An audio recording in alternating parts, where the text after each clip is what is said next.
Hello and welcome back to the Villa Filler podcast. I'm here as always, with my good friend Dan Wiseman. And Dan, we've been reunited finally after a long time separated, but it's for good reason because Emiliano Martinez is the best goalkeeper in the world. It's undisputed now, mate. He's won FIFA's the best award. How are you doing, bro?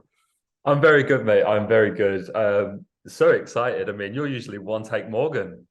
I know, I've just Like, fumbled but it like, straight away, out him into the audience. a second time at this intro. That's how buzzing we are. Nah, mate, all good. Yeah, it's nice to be able to get together like this because usually we're not in these circles. I mean, I think if you wind back a few years to when we started doing the Villa Filler, mate, and told me that, oh yeah, one day you'd be chatting about Villa players in these kind of contexts, I would have thought you were crazy. But no, mate, it's amazing, and I think at the very least, I hope it puts back into people's minds just what a very talented and well-respected goalkeeper we have at our club.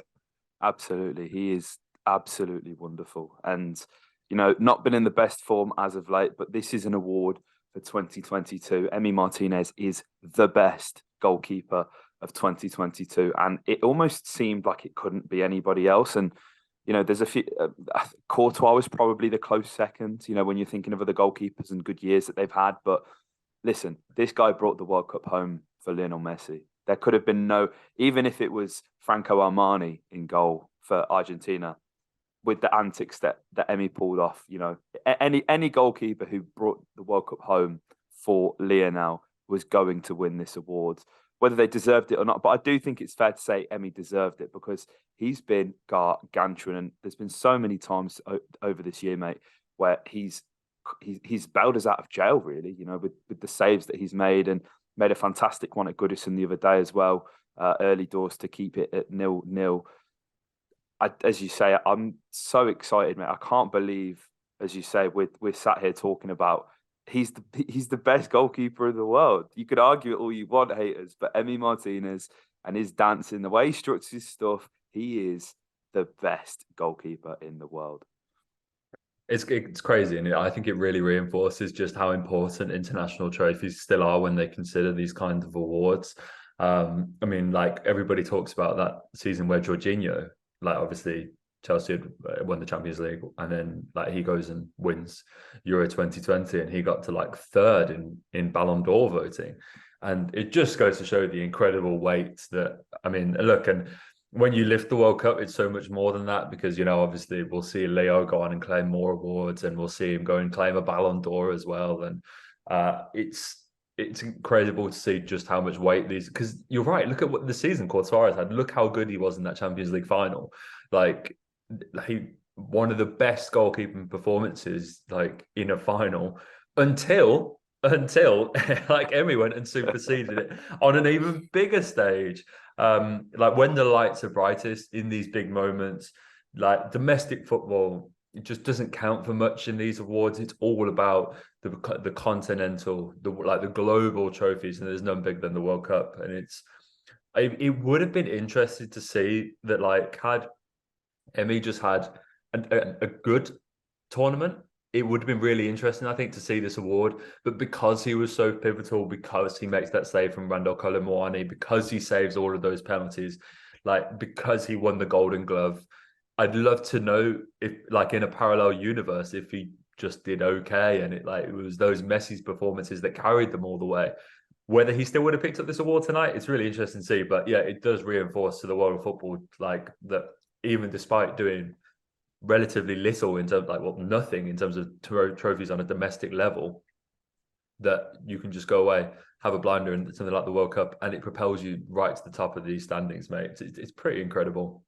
It is. It just goes to prove as well, mate. No matter who you are, it's all about how hard you work and how determined you are to be the best. Because, when was the last time a goalkeeper or a player won the best award from a club like Aston Villa? It's generally your Messi, your Mbappe, your Ronaldo's, Modric in previous years who have gone on to win these awards and other awards like the Ballon d'Or.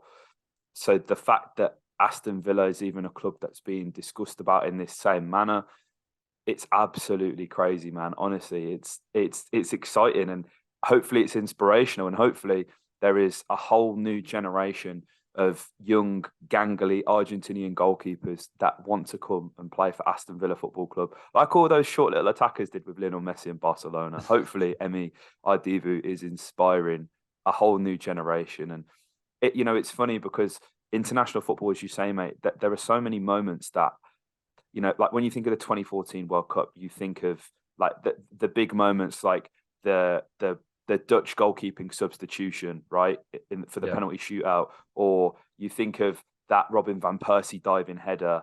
2010, you think of that final, David Villa, just what a game that was. Like every tournament has its standout moment, and Emi, he's collecting them all from the one tournament, mate, with the penalty shenanigans and with the Kolo Muani save. It's just, Matt, I'm so excited, mate. And, listen, we'd be silly to sit here and think that Emi would be, wholly satisfied with that. There is obviously all this talk of Champions League clubs coming in and wanting Emi and being interested. And all I'll say is bring it on. Get the checkbook out, cut the check. Do you know what I mean? Like there's going to be a big fee that's going to just even get people to the table to even start discussing. Do you know what I mean? It's going to be one of them ones where there's going to be very few clubs that can afford to buy Emi. And if his sights are set on the Champions League, which, we'd be foolish not to believe that, then these teams are going to have to stump up the cash, mate. Well, no, exactly that, mate. I mean, let's have it right. This award does no favours for us at Aston Villa, like in terms of trying to keep this guy. It only reinforces to the world that, like, hey, there's a striker that realistically, like, if one of those top Champions League clubs does come in for him, his head is going to turn. And like, there is a part of me, I have to be honest, where like I look at the journey that he's been on and look, like, this is the perfect time to remind people of the journey that Emi's been on. Obviously, he joins Arsenal in 2012 from Independiente, and then there's loans to Oxford, Sheffield Wednesday, Rotherham, Wolverhampton Wanderers, Getafe, Reading. It's incredible to think like he was on loan at Reading 3 years before winning this World Cup. That's how quick the come up is. 2019, he had a loan at Reading, didn't even make 20 appearances. And then 3 years later, he does all of this stuff on the incredible world stage, like wins this trophy. And then, like, if you could have that and he gets the move of his dreams, like, it would be amazing. And obviously he's very dedicated to Aston Villa, but like, it's hard to be like, nah, you don't deserve that, because like when you see his career path, and we're not talking about, I mean, the loans go back as far as 2012, but I mean, that Reading one for me, mate, for that to be like when he lifts that World Cup trophy 3 years ago, he's playing Championship football at Reading, and like seemingly his career is going nowhere. What is that, a sixth consecutive loan? It's pretty incredible, and it harks back to the point that you were talking about, mate, that literally, like, if you can never give up and like keep working hard, I think Emi is going to be the standard bearer for those kind of careers that all of a sudden, if you're in the right place at the right time, they can just take off. Mate, I'm tearing up. This is emotional. This is wonderful. It's crazy, isn't it? This is the beautiful game right here. You've just perfectly summarised it, mate. You've just perfectly summarised it. As I say, work hard. Anything can happen. The only limit is the sky. Guys, just let's enjoy this. Let's enjoy this while we can. Enjoy Emi while we can as well.